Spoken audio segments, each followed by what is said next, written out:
So welcome again on behalf of the Kitty Anderson Youth Science Center, where our mission is to empower youth to change our world through science. So at the Kitty Anderson Youth Science Center, we work with the intersection of social justice and science. So again, welcome the first Mexican-born citizen to ever win the Nobel Prize in Chemistry, Mario Molina.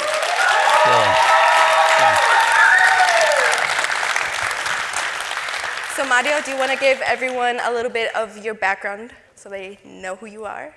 Okay, I'll just spend a few minutes. We make sure, because we professors sometimes tend to talk for hours. So stop me in a few minutes.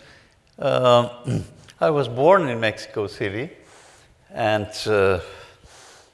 went to elementary school like all children. Had all sorts of classes, including some science classes that were very boring at that time, because they consisted mostly of just memorizing. But somehow or other, when I was still very young, 10, 11 years old, I liked to read, so I started to read some biographies of scientists and became fascinated with that.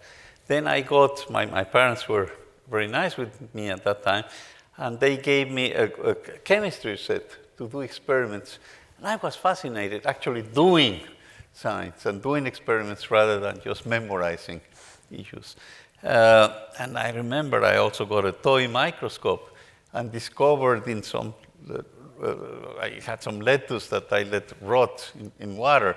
And when it started to smell, I was able to take a little drop of that water, and it was fascinated because with a microscope you could see a different world that is not visible to your naked eye. Lots of little creatures we know now, the paramecia and amoeba and all sorts of things. And so at that point I decided I wanted to become a scientist. I thought you could only do that as a hobby. I thought that will be my hobby. I later realized you could actually earn a living being a scientist. And of course, I decided I remained a scientist. So I continued with my interest, basically reading and doing experiments on my own. Then went to college in Mexico, and I studied chemical engineering because I like chemistry, and chemical engineering was very much connected with the sort of things I was interested in. And it was many years ago, last century, imagine. But it was a reasonably good school, except that I didn't get very up-to-date education at that time. Modern science was not really part of chemical engineering as it is now. But I learned a lot. It was a good education. But then I decided at that time I wanted to change from engineering to basic science. So first I was able to get a scholarship and went to Europe. I spent almost 2 years in Germany and then in France, getting a master's degree and so on. But I realized what I really wanted was this change from engineering to science was not easy to carry out in Europe, and I made the right decision and did manage to get a scholarship to study in the United States. So I went to Berkeley, because the education there was at that time much more flexible. The Europeans have now tried to change in that direction, because here in the US, when you go to, get a PhD, you become a good friend of your mentor, okay? And you talk by first names and whatnot, and you become involved with your mentor and with a group of students that do research. So that was great, a great experience. In Germany at that time, they're now changing and so on, but it was only Herr Professor that you could only meet occasionally, and you would have to sit down, and he was sitting on a higher chair and so on, and would tell you study these books, next year come and see me and see what you learned, okay? So that didn't work for me very well. But in the United States it was great, because I learned a lot of science, but it was my passion to do research, do experiments, finding new things.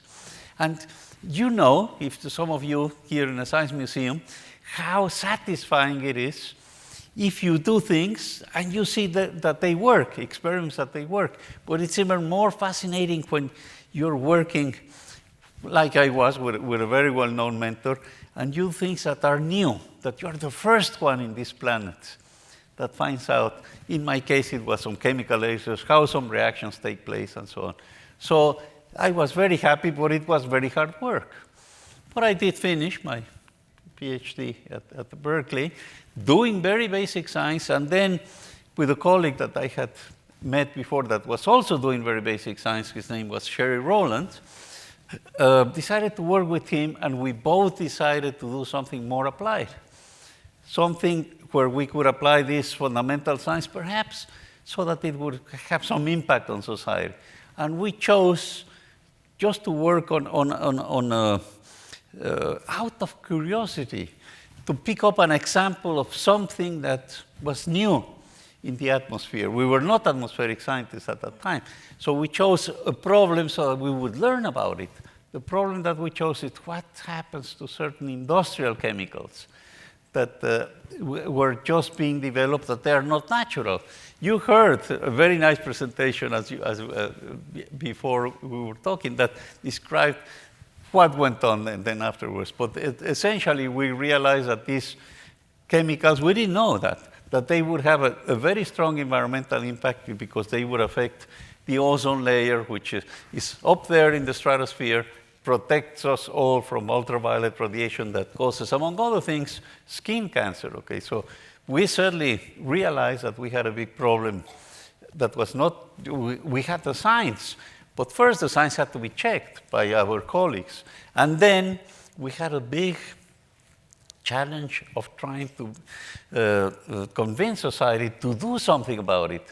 But we managed because we had friends in the scientific community, other atmospheric scientists, that really realized that it was indeed a serious problem, and they helped us.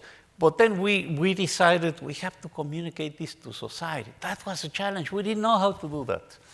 But we learned, we communicated with decision makers in government, first the congressman and so on, and then eventually we were able to get even to heads of state, but together with some other friends that were diplomats and so on. And that's how this international agreement, the Montreal Protocol, came about. And it was, that was years later. We made these discoveries early 1970s, but it was only until 1985 that this international agreement was agreed upon. And by that time, the Antarctic ozone hole, of course, was already discovered, and it was realized, wow, that's a very large something that is happening. And we were trying to convince people that's not natural. It's something that we humans are causing, and the science became very clear. We could establish that very well with colleagues that were able to measure what was the cause of this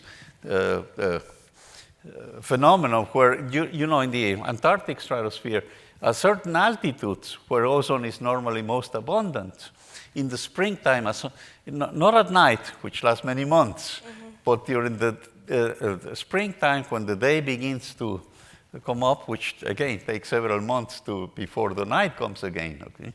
At that time, with the light, and we later found out exactly why and so on, ozone started to disappear at those altitudes. 99% of the ozone was going away in a matter of weeks. Okay? So it was a very spectacular effect that in some sense it helped us to convince the world that something was happening. Fortunately, not many people live under the Antarctic ozone hole, but in the southern countries, Chile and Argentina and so on, people are indeed affected, and even in Australia and so on. So it was very clear that it was an important problem. And anyhow, we succeeded. Not just we, but we were able to work together with the rest of the scientific community, but then also people in government and industries. We worked very closely to the industries that were manufacturing these chemicals that initially, of course, didn't want to do anything. But afterwards, when we convinced them that the science was correct, they very creatively came up with other chemicals that would not affect the ozone layer. So in a nutshell, the Montreal Protocol is a very big success because it's the first time that we have a truly global problem. Why global? Because it doesn't matter where you manufacture or where you emit these chemicals. They mix all over the planet, and they affect this layer that protects all over the planet. Okay? So unless all the countries work together, you're not sure you're going to be able to solve it. But now, we did it, and the ozone layer is recovering. Hasn't recovered yet, but we know why. Because these CFCs remain in the atmosphere for many decades. So we're still seeing the effects of what was emitted last century. But it's very clearly recovering. So that's essentially why we are sort of very happy. We got also a Nobel Prize, which is extremely rewarding, of course. But it's a big responsibility, because we realize that having a Nobel Prize, we have access to different layers, if you want, in policy issues, all the way to heads of state. And we are trying to use what we learned to deal with climate change. That's another very big issue. I could keep talking for hours about that. You heard a little bit, and we haven't done that yet. In a big summary, finally, after many years, we have a similar international agreement, which is the Paris Accord, which practically all the heads of state in the planet agree that we have to follow that to solve the problem. There is one exception. Only one head of state doesn't agree. You know who I'm talking about, probably. Okay. And that's for irrational reasons. We consider that to be a very high irresponsibility to future generations. So we're going to do something about it. Yes. But we think this is temporary, because many other groups, industries, California, Massachusetts, many mayors of all the big cities, we're all working together. And the bottom line is, when we work together and when we have something that we can justify with science, and we can do it very clearly, then we know that the problem can be solved, because we have done it before. But we have to work very hard. So I invite all of you to keep working hard for the benefit of everybody. In summary, that's what I do. Thank you.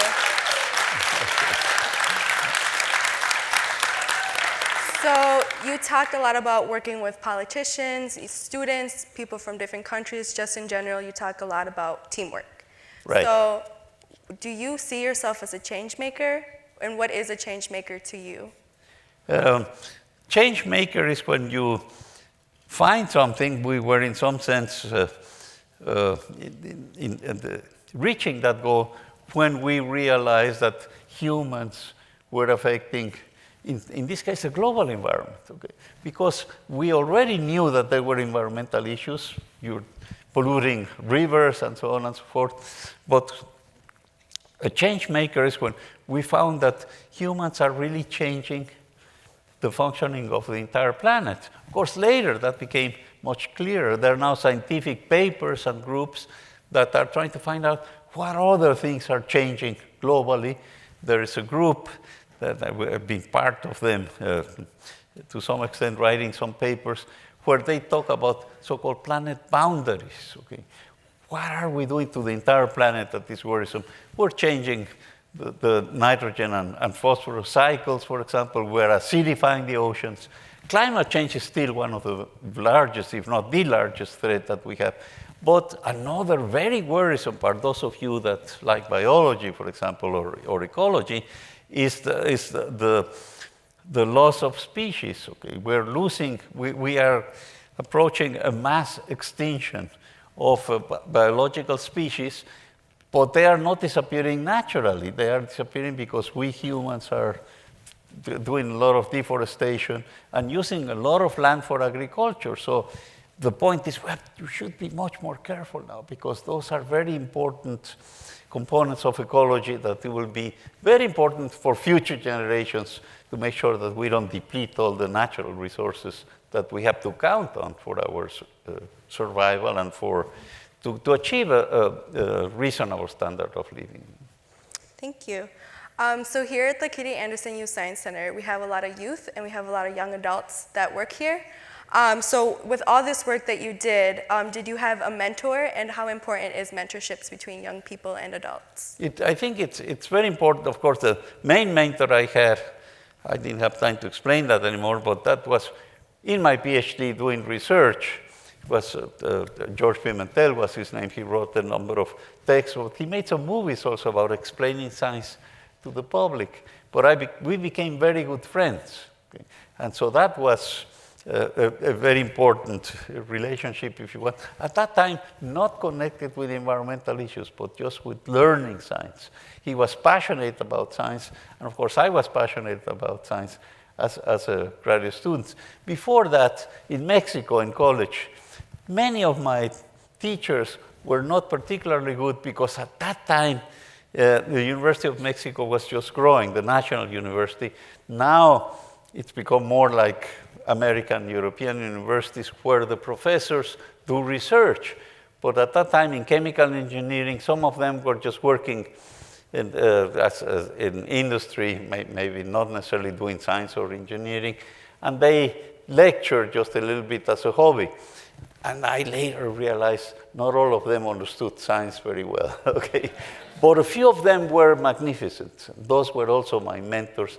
We became friends and so on. And as I go back in time, in high school, I had a couple of also very good teachers, but not very many. And that's something we're trying to change, because we realize that the way science is taught in schools has to change. It's already changing with what we call active learning. Namely, we don't just expect that the teacher will tell the students what science is all about and expect them to memorize it. But actually, you get the students to do science, to do experiments, and then discuss it among themselves, and then form groups, and then you discuss it with the teacher. And you do actual experiments. You go and plant seeds and see how plants grow and animals grow. And in that way, you also learn to appreciate nature. It's not just the science, but you develop the values. Working together with other students also, you also develop this very important component of the solutions we're talking about, this working together. We all end up winning. That's very clear. There's always somebody that tries to cheat and so on, but if you can avoid that, we can do much better when we do it together. And that's what we're trying to change, starting in elementary school, but going all the way to college levels. So it sounds like education is key. And here at the KYC, we do a lot of active learning, hands-on activities, but there are still barriers when it comes to doing this kind of scientific work. So what's it like being Mexican, working in a white-dominated field? For me, it turns out, since I grew up in Mexico and went to college in Mexico, I was lucky in the sense that when I joined the research group at Berkeley, many students were foreigners to begin with. So it was sort of natural that you didn't have to be a US-born person to fit, okay? But I later, of course, realized, and I learning about how society functions, that can be a very big barrier. In the same way that it is, let me give you an example, which is sort of connected, but that's the role of women. Okay, when I was in Mexico studying engineering, we had just a handful of women studying engineering as well. The women normally they studied perhaps pharmaceutical chemistry or so. Things have changed now. But the best example is at MIT. They got very worried, but they were pioneers in this aspect. And so the fact is that now you have as many women as male engineers. That's fascinating. But there's one more very interesting aspect. This is already a decade ago or so. At MIT, they realized we've already done the right thing with students.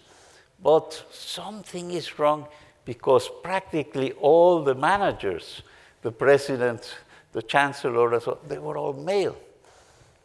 Something is wrong. So they decided to actively change it.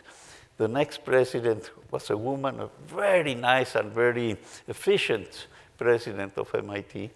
And so nowadays, half of the leaders are women as well. So you have to actively realize that there's a problem and change that, not just starting with the students, but at all levels, okay? That's what is still missing in society. We need to do that with our politicians and so on, and we know that there's still difference in salaries and so on. So we have to keep working with that. But in terms of minorities, I better don't talk a lot, because you know that we do have a problem with the central government that is terrible, okay? And so that, I think that's total misunderstanding, and it has to do, in the long run, it really has to do with ignorance.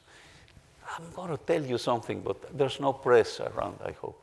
No. I don't think so. It turns out this is sort of known by Mexicans, that President Trump, you know, he's a businessman. So some years before he ran for president, one of his business expansions had to do with building a resort in Mexico, in Baja California. But it was in a place that was sort of government controlled, because you wanted to protect biodiversity or whatever. So they did not allow him to build his project, and he was very upset. So I think that explains in part what's going on.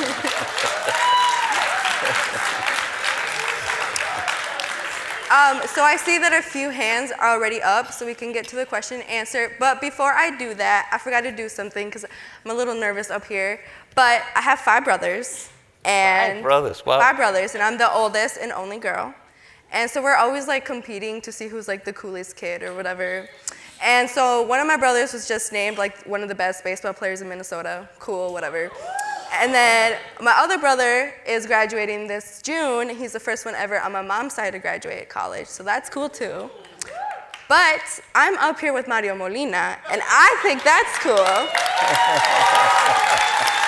So, Mario, have you ever taken a selfie with this many young people before? Say that again? Have you ever taken a selfie with this many young people before?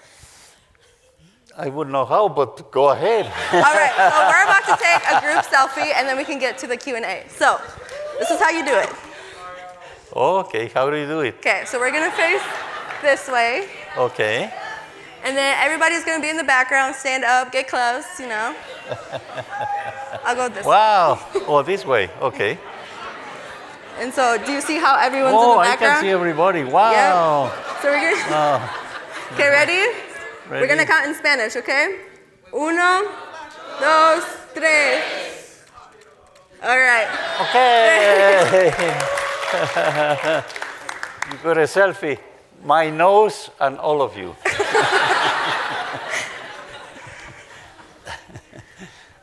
All right, so how many of you have used this little cube thing before? All right, so for those of you that haven't, it's a microphone. And so you just put it up to you, and it works as a microphone. So it's really cool, science. So I'm gonna throw it to someone, ask your question, and then we're just gonna have you answer it and then keep going. Sound good? Okay. All right. I played softball for 14 years, but this is different. There you go. You said that slowly the hole in the ozone layer is repairing. How exactly is it repairing? Did I get the question that some of the ozone layer is okay? You said slowly the hole in the ozone layer is repairing. How exactly is it repairing itself? It's okay because we can measure that. This is part of the way the science works. We know that something was happening to it, not when we first started suggesting that these chemicals would affect it, but then measurements from satellites from Earth. At that time, there were balloon measurements, okay? You send a balloon up filled with helium all the way up to 40, 50 kilometers altitude, and they were doing measurements. Later, in Antarctica? No, that was not in Antarctica. So the first set of measurements were in other parts of the planet. But then, if you have the story, ozone had been measured before, mostly not by chemists, but by people in meteorology, and we call earth sciences, because they wanted to understand how the stratosphere functions. And ozone is made at the tropics and then moves to higher latitudes. So it was very interesting to measure ozone just to see how things move. So they were sort of annoyed that we chemists then came along and said, hey, something is happening to it. Over Antarctica, it's very interesting how it was measured, because balloons are difficult. It's difficult to do that, but you could measure ozone from the ground, because the ultraviolet radiation that destroys our DNA makes it to this instrument, so you can measure it from the ground, but those were not very easy experiments. If you want to measure it in the morning, what do you have to do? Get up early, have breakfast, and do it. But over Antarctica, you have to spend the night there, and that's several months.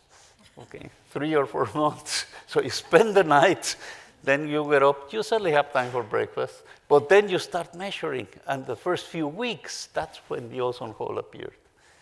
And it turns out that then later, to make sure that we understood what was happening, you could measure it with an airplane.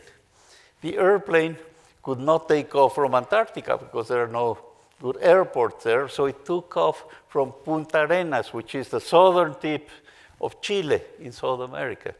And the airplane, I mentioned that because it's sort of fun, it's called an ER-2. It's an airplane where you have only one pilot, but it's designed to fly at very high altitudes. But it was not designed for us scientists. It was the plane that was designed to spy over Russia, okay? And one of them was shot down at some point in time, and the pilot was trapped in Russia. It was a big scandal, but that was when the Soviet Union was there. So we used the same airplane, used to spy over Russia, to spy over Antarctica. Okay? And it worked extremely well, okay? One pilot, all sorts of instruments that had to function on their own, and it became very, very clear from those measurements that it was indeed the CFCs that were causing the ozone hole. But it's all based on measurements, okay? That's the way science works. It's not just you think or you do that. We call that evidence-based science, and you have to be able to reproduce your findings. So the measurement was carried out not just once, but many times, and so on and so forth. That's the nature of science. You're a skeptic, you don't believe in something until evidence shows that it's actually happening. All right, next question. Where's the cube? Throw the balloon, okay. Hi, Ahmed here, and my question is, what did you do with your prize money? Say that again. What did you do with your prize money?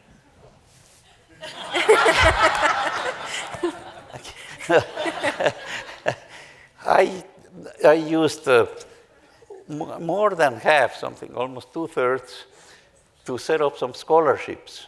One of them giving a donation to MIT, so it's a scholarship that you get, in this case, students of our own origin, Latin American students, because there were very few to do their graduate studies, okay? And the other part was to the Mexican government to have some fellowships. So that's still working. So that was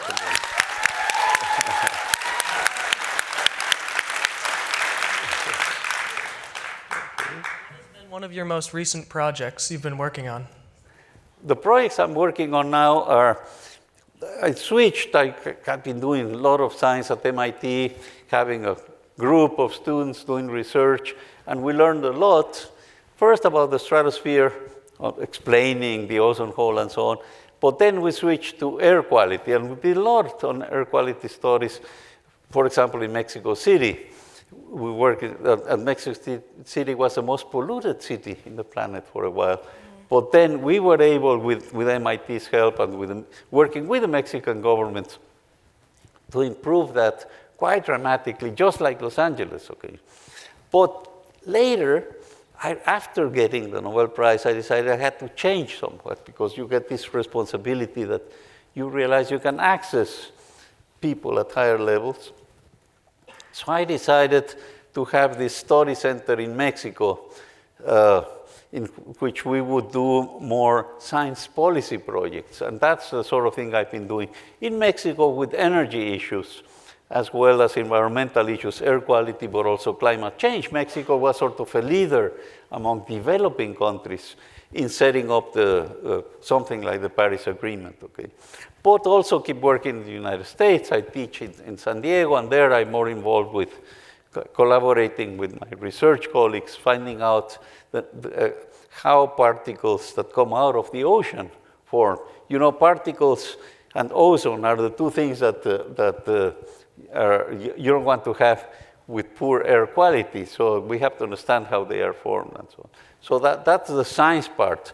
But the policy component is very important, and perhaps the best, what I was most productive, not because of me, but I was invited to be part of PCAST. What's PCAST? That's the President's Council of Advisors in Science and Technology. And that's a group of 20 scientists. We had one economist also. I was in PCAST first with President Clinton, but basically 8 years, not with President Bush, but then again with Obama. So I was in PCAST for essentially 8 years, but we were covering all the science issues, including climate change. But we worked very closely with Obama. He liked to talk to us a lot, so that was great. We worked very closely so that the Paris Agreement could be implemented. It was designed on purpose so that the US could join it without asking Congress. And you know why, of course, because the Republican Congress is sort of skeptical about these things. And we did it. It worked, except for what happened recently that we have yet to undo. Okay. Thank you. But it worked. It worked. Do you know why the hole was like only on Antarctica? Why isn't it like not on the North Pole? Yes, that's a good question. Here's what happens. There is something quite exceptional about the chemistry that happens in the atmosphere there. Normally, those of you that have worked with chemical reactions or even just cooking at home, normally when you heat things up at higher temperatures, reactions go faster. But there are some exceptional situations, and one is Antarctica. Antarctica is the coldest place on the planet. And you have a vortex, because the Earth, of course, is spinning. So you have a vortex, which is, in principle, not too different from the one you get in your bathtub. But that vortex isolates the air in the winter months when it's dark, and it gets very cold because that air is not mixed with air in other parts. Why Antarctica? Well, if you look at our planet, it's not symmetric. Antarctica is a continent which is very tall, has high mountains, but it's surrounded by oceans completely. So this vortex becomes very stable. What happens in the Arctic is just the opposite. You have a flat ice sheet, which, by the way, is now, it melts in the summer now. So you can have a cruise over the Arctic now, which is new. You couldn't have that 10,000 years ago, among other things, because there were no cruises. But here is what happens. Visualize the Arctic. It's a flat ocean surrounded by continents, so the vortex is not stable. So it breaks down. So it doesn't quite get as cold. So Antarctica gets very cold, and that's why the little bit of water vapor that is there, parts per million levels, can condense, and you get very subtle ice clouds that you can see. They have fluorescence. So if you are in the southern hemisphere in the winter, you can see these ice clouds from far away, okay? And they are the ones that accelerate ozone destruction. And so part of our work in the laboratory and then with measurements was to unravel this chemistry. How does ice accelerate these reactions? And it's now understood very well. But that's a very good question. We understand very well why is it over the Arctic that you don't have an ozone hole, although very cold years you get also ozone depletion. but over Antarctica. It happens, ozone is made mostly at tropical latitudes, but it moves both ways, eventually reaching the poles. Okay. So that, in short, that's the explanation. So I wanted to, mine's kind of like 3 questions in one, but like, okay. So basically I wanted to know, like, how do you pick research? Like, how do you pick a topic to research off of? And then like, what advice do you give to us youth on picking activities and stuff like that to research on? Yes, you have to look around. If you are a student, say first, you have to choose what to do in college. Fortunately, here in the United States and in Europe now to some extent, you can go to college, and in the first few years, you take subjects in many different topics. And so you don't really have to choose as you enter college what you're going to do, because you take some sciences, but you can also take some social science courses and even some literature or what have you. So you have more time to choose, but keep looking for the sort of things that you like. And then if you keep going and want to become, say, a scientist or an engineer or an economist or what have you, the best advice I have is try to find the sort of things you like. And then find out what's new, what sort of challenges are there in that field. But once you start doing research, make sure that, well, you can try. You can try something. If you don't like it, try something else. It's okay to change. But find the sort of thing that you like most. Some people like to do experiments. Some others like to use computers. Some others like to do experiments on airplanes and what have you. Find what you like. But then here's a piece of advice. Then do it with passion, okay? Because then you're going to become very good at it. But it has to be something that you like, and be flexible. It might take some time to find. Okay. Oh, okay. So I read this article that came out years ago saying that we had 50 years until the hole in the ozone layer is completely closed. How many years do you think that we have left? Did I understand it correctly? It's the nature of the ozone hole, or? No, I said I read an article that came out years ago saying that we had 50 years until the hole was completely closed, and I'm asking now, how many years do you think we have left of working together? Okay, here is what's happening. As I tried to explain briefly, the ozone hole is, those of you in the sciences, it's a very non-linear effect, because it has to do with some reactions of chlorine radicals with themselves. So in simple terms, it goes with the square of the concentration of the decomposition products from CFCs. So that just means that when we first started worrying about it, it wasn't there, and it sort of suddenly appeared. And what's happening now is that because we still have a lot of CFCs that were emitted last century, their concentration is only slowly decreasing, and it's now at the stage where some years you can see that the ozone hole is no longer there, and some others still comes up because you have a lot of fluctuations. But there are clear indications that it's no longer as stable as it has been for the last decade or two. Okay, so that means that something is happening, and of course we know that the concentration of the CFCs has gone down as expected.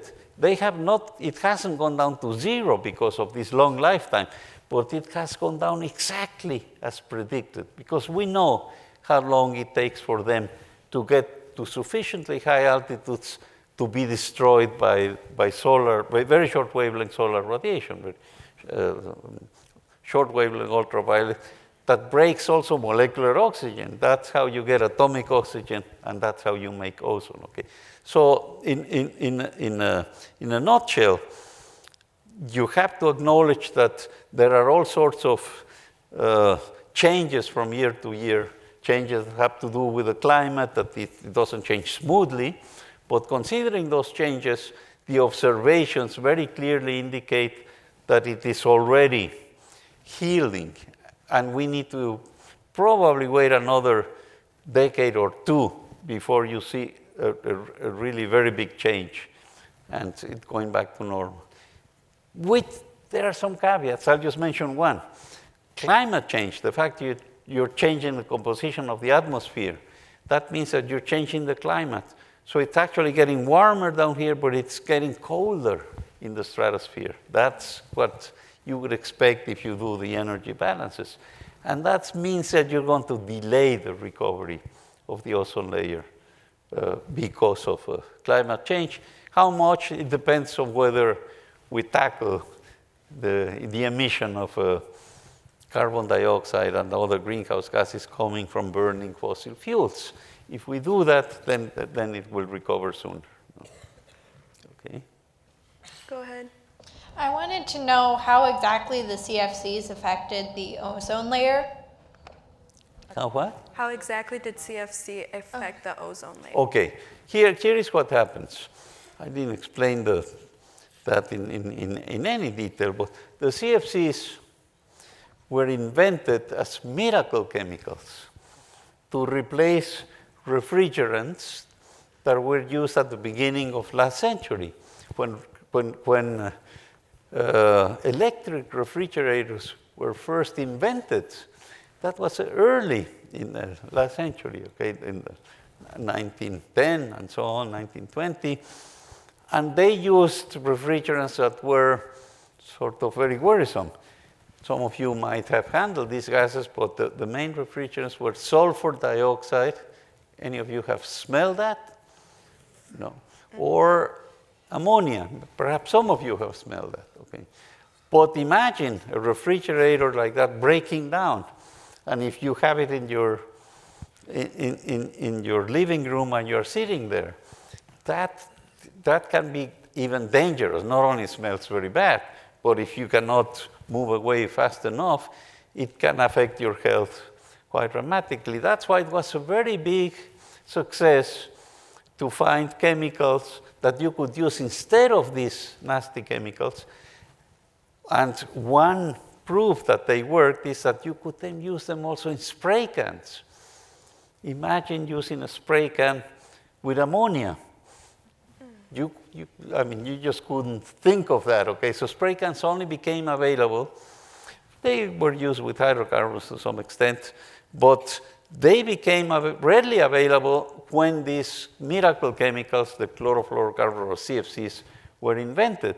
And that's why they were used all over the place, large amounts, but it was, after all, just an industrial chemicals. So people thought that you just shouldn't worry about them. Because mixed in the entire atmosphere, the concentrations were measured at parts per trillion levels, very small amounts, and very stable chemicals that you can breathe. Why worry? But that's why we decided to find out where will they be destroyed and will something else happen? So we found out they would be destroyed at high altitudes, just like oxygen itself. When if you move enough above the normal atmosphere, then you get this very short wavelength radiation that breaks everything. Eventually, you can even break atoms, okay, and ionize them. But you break molecules long before that, and you can break the oxygen molecule, and that's how ozone is made. And the same wavelengths break the CFC molecule. So that's what we found. But then we went further. What happens to the decomposition products? And because the CFCs are made from halogens, and like CFCl3 is the formula for one of them, it's a derivative of methane, you get free chlorine atoms.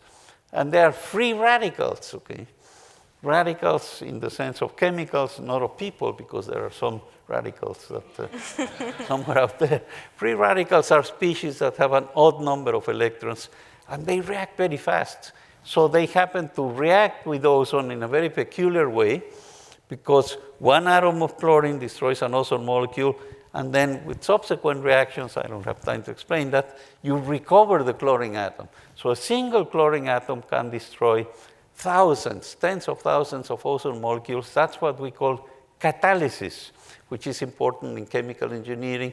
Many industrial chemicals are made with catalysts, okay? So the point is that a very small amount of these chemicals can have a very large effect on the ozone layer. And that's how we came about this idea that the ozone layer was going to be affected, and that was indeed what came out from measurements. So that's the idea. How is the hole affecting wildlife populations in Antarctica? Okay, in Antarctica, the main effect of when you have this ozone hole is in the ocean surrounding Antarctica, because you have a lot, it's very active. Even at those very low temperatures, the water, if it's liquid, it's close to 0 degrees. Okay? Although it's salty water, so it's a little lower than that. But you have a lot of algae, and you have a lot of active living species there, and those are the ones, some of those are being affected, and that has been measured as well. Okay. Fortunately, we're now able to stop that. It hasn't had any major consequences, but those are measurable. But there is a worry, even on human populations, that are close to when the hole moves around a little bit, sometimes you get this high ultraviolet radiation in the southern hemisphere. Australians got very worried about that. And you know, something changed in Australia, because they warned people that they could not be exposed to the sun without worrying about it. So the Australians learned to use hats when they go to the beach, and clothes that were not transparent to ultraviolet.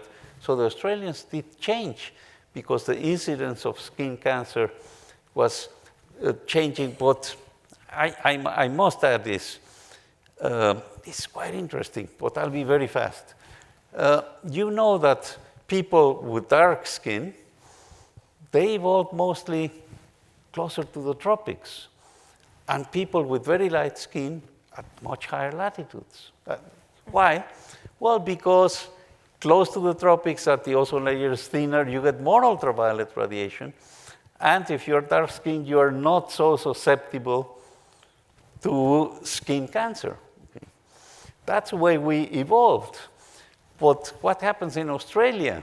Australia is quite a bit south, and the Australians didn't evolve there. You know where they came from, mostly from England, okay? So you have these very light-skinned people suddenly moving to latitudes where you have worrisome incidence of light. So that was the first main reason why they have to worry about this. If in addition you start depleting the ozone layer, then it affects them more. But that has been a well-recognized problem. People, light-skinned, moving to latitudes where normally you get a lot more sunshine. That's why it's not wise to be exposed to the sun without protection, and that's why you have all sorts of creams, SPF 30, 50, whatever. That's to stop the ultraviolet radiation from harming you. Right. So that's part of it, yeah. All right, so I have good news and I have bad news. The bad news is I can only take one more question. But the good news is that after this, I need everyone to come down through those steps, because we have 3M goodie bags.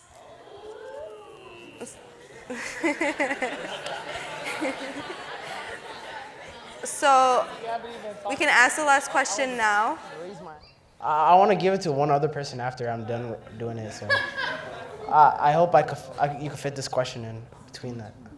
So yeah, my question is, like, you know how the axis, I heard in a science lecture that the axis of the Earth is moving kind of, like, you know. Of our planet, you mean? Yeah. Okay.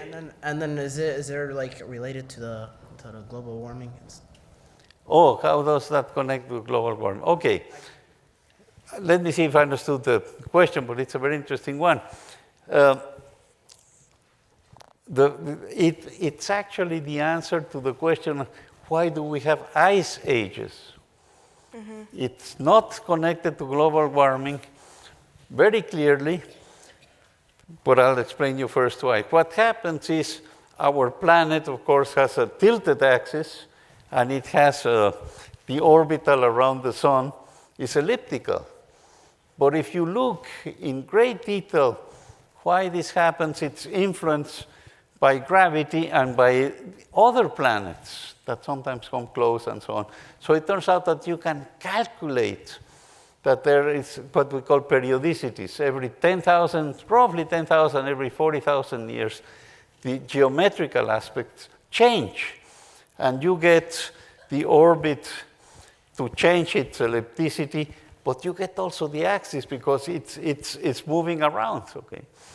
And when the axis and the orbit changes in certain ways, you get sufficiently less solar radiation directly hitting the planet as it normally does, that you get ice ages. And how is that tested? Because you can calculate from physical laws, essentially just classical physics, how often should this change? And that has been done by planetary scientists extremely carefully, and the periodicities coincide very well with those that you measure by geologists that know exactly when the ice ages came about and so on.